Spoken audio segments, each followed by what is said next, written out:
what future do you dream of? Can we teach people how to dream about the future, right? What if we could teach them to design their worlds? And what would you teach them? How would you teach them? I spent several weeks with this motley crew of 8 to 12-year-old boys and girls in a rural village in Trinidad called Moruga, which is probably as far as you can get from Port of Spain as possible. And these weeks that I spent with them, I was exploring how could we use design education to create empowering education for children. Could these children learn to design the lives and spaces and worlds that they want? So the curriculum focused on creating, as I said, empowering education that encouraged them to see that they could imagine the worlds that they want, and then they could use their design capabilities to move towards building these worlds. I was inspired by critical pedagogues like Paulo Freire and Ira Shore, and I wanted to combine their expertise in critical pedagogy with design pedagogy. And so, over time, these children learned a different type of education that moved away from banking education, which is where educators put knowledge into our heads, towards more generative approaches over the weeks that we spent together. And the objective of the curriculum that I was creating actually with these children and for these children was to help them start to see the challenges and issues in the world around them and understand that they could propose solutions, reflect on these solutions, take action through design. And the hope was that they would start to see that they had the same type of agency in the world around them after our intervention together. And so the children began each week with critical reflections and discussions about the issues that were important to them. Their worlds consisted of play, right? So they discussed, one week they discussed the way that they play. The second week we discussed their school, because that's the next part of their world. And then in the final week we discussed their village. And they learned to identify challenges, as I mentioned, to reflect on the solutions and to take action. They examined the newspapers as part of the work that we were doing together to help them understand the world. We read the newspapers together. They interviewed people. They interviewed each other. They created personas. They continued to have a lot of discussion. They provided a lot of feedback for each other. Also on the designs that they were doing. They also provided feedback on my teaching, which I'll tell you a little bit more about. And then they had, throughout the time we spent together, they had really extensive discussions about the world. And as the weeks went on, the children actually became more and more and more critically aware of the world around them. So, for example, as they examined the newspapers, they started to ask questions about, why are we not in the newspapers? I don't see anybody from our village. I've never seen our village's name mentioned in the newspapers. No one looks like us. Our issues are not here in the newspapers. They started to look at the art materials that we were using, and they asked, well, all of this stuff comes from outside, and why aren't we making these materials here? And so really, the conversations that we started to have they changed over the time we were working together. And after their critical discussions, the children drew and used modeling clay to propose solutions to the problems that they identified in the world around them. They also learned to give each other feedback through critiques and focus group discussions. And as I said, that they generously gave me feedback on their learning experience, and they would propose suggestions for the next week as we worked together. We would have an end-of-week focus group discussion where they talked about what went well and what did not go well. So I learned a lot in that experience.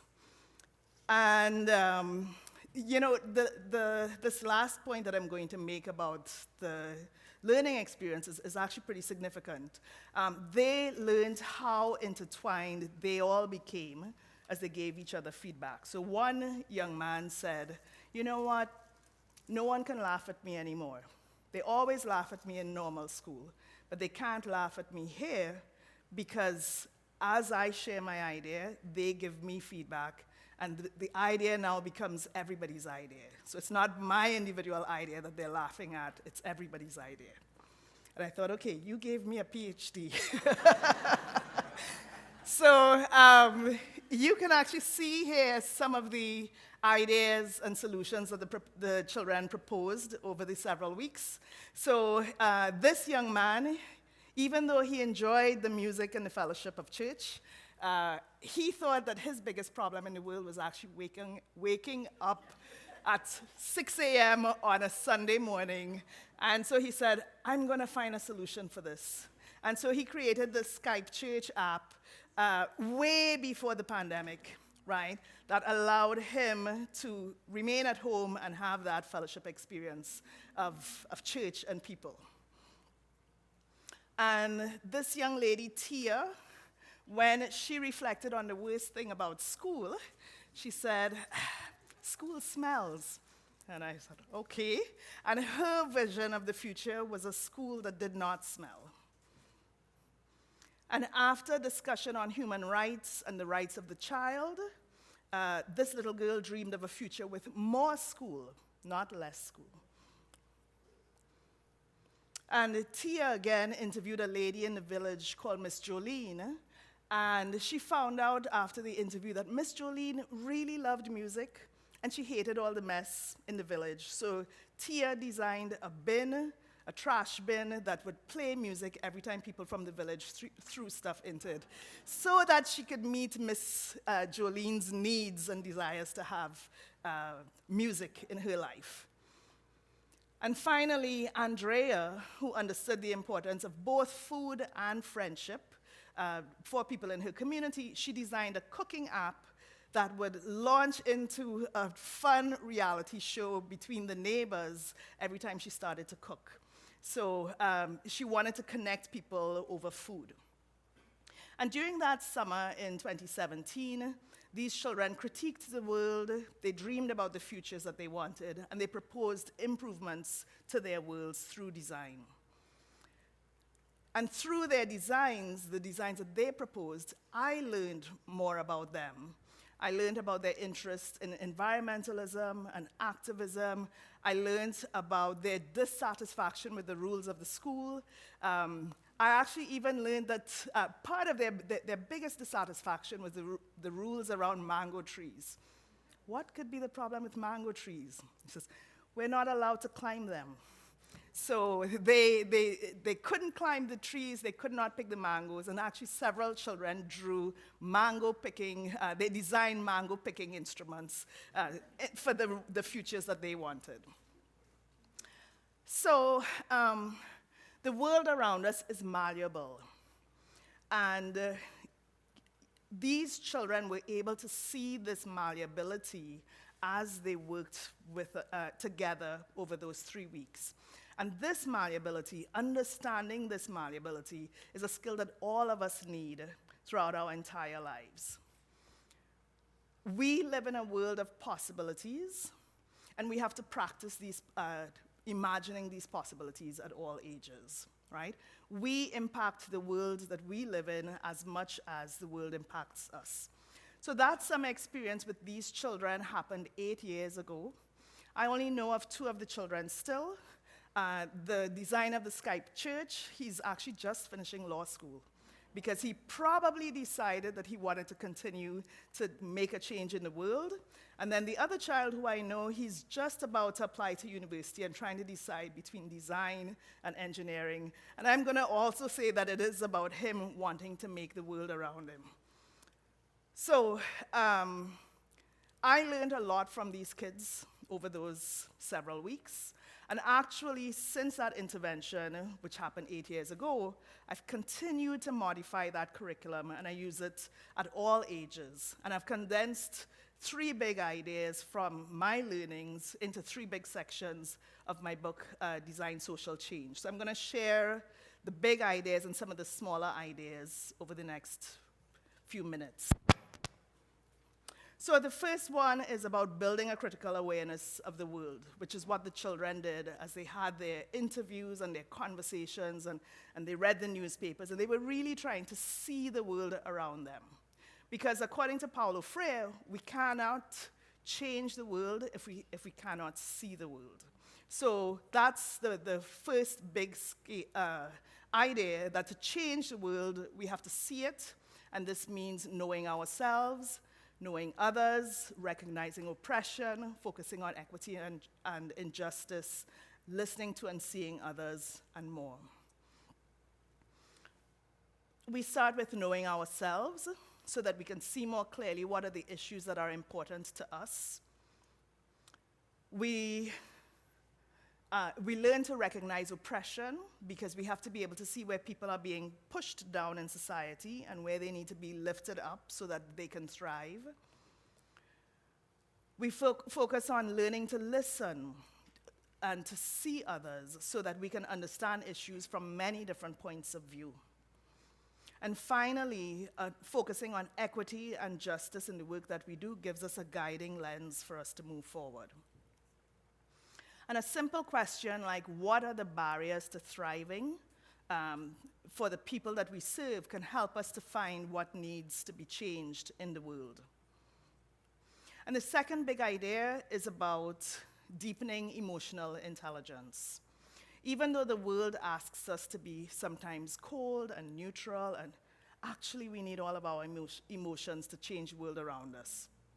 So we can lean into anger and joy to understand what needs to be changed in the world. Anger helps shine a spotlight on change immediately. So Tia was able to lean into her own anger and draw a picture of the school that smelled.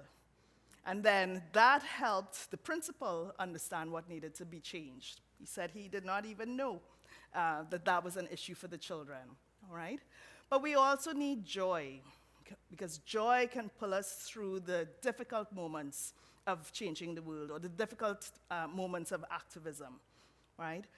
Joyous movements attract other people, and we need other people to build community around change.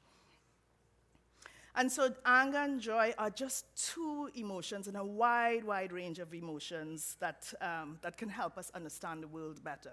So as we deal with people's pain, people's sorrow, people's happiness, all of these emotions are telling us, giving us information about what needs to change in the world. And so another emotionally intelligent point of view is about taking an oppositional view of the world. And an oppositional view of the world can help us uncover points of view that are not immediately visible. And this oppositional stance means that we're not going to view the world through a dominant lens or point of view. We are going to intentionally take a non-dominant lens to understand the world better and to uncover issues that are really important. And then finally, in this section on emotional intelligence, there is this thing about building communities. We need communities around our ideas since we don't change the world by ourselves. And we are, in fact, stronger together. So the children in my fieldwork created a community as they gave each other feedback on their ideas. And then the students who were more shy said later on that they felt better and they were more comfortable to share their ideas as part of this community. So strong communities can have a more significant impact in changing the world. And then the third big idea is about envisioning equitable futures. According to Herbert Simon, design is always about changing existing solutions into preferred solutions. So if we are changing these solutions into preferred ones, let's focus on equity. And we can create equitable futures if we use equity-centered principles, design principles in the work that we're doing. Focusing on utopia, like the children in my fieldwork did, allows designers to design worlds without the constraints of today. And then using concepts like emancipation, liberation, and abolition, these can help us to push harder against broken systems, because there are systems that simply cannot be changed through incremental changes. Slavery could not have been improved incrementally. It had to be abolished. And sometimes we have to keep that in mind, that there are some things that we can't just do little change. We have to do sometimes radical change to end the things that really cannot be perpetuated. And to use designerly language about prototyping and reflecting, prototyping helps you to take an idea from your head and bring it into action. And that action is really needed for change. So the drawings and the clay models that the children made helped other people understand what they felt was necessary. Like I said earlier, the teacher was able to finally understand what was important to the children. I was able to understand what was important to them because of their prototypes. So I encourage you to prototype your ideas and put them out into the world and share them often for feedback.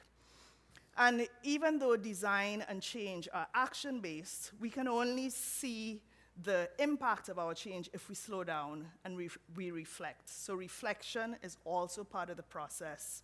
And the reflection helps us to see what can be improved and the impact that we've been able to make.